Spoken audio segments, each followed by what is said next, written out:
లక్ష్మీ ప్రసన్నకు కుమార్తె కలిగింది, ఇంకా పేరు పెట్టలేదు.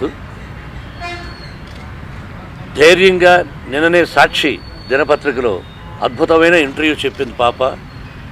ప్రతి ఓడు నేను గర్వించాను నా బిడ్డ ఇంత ధైర్యంగా చెప్పగలిగిందని.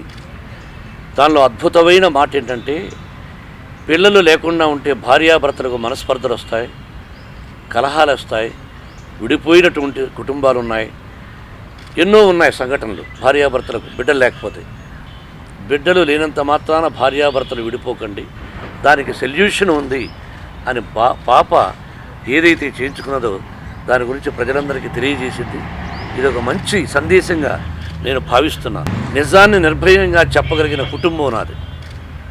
ఫెయిల్యూర్ను ఫెయిల్యూర్గా యాక్సెప్ట్ చేయాలి, సక్సెస్గా యాక్సెప్ట్ చేయాలి.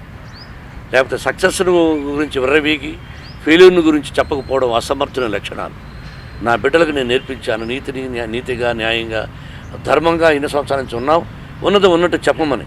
ముందు పాపకు నేనే వద్దని చెప్పాను. ఎందుకు తల్లి, ప్రజలు ఎందుకు తెలియజేయాలి?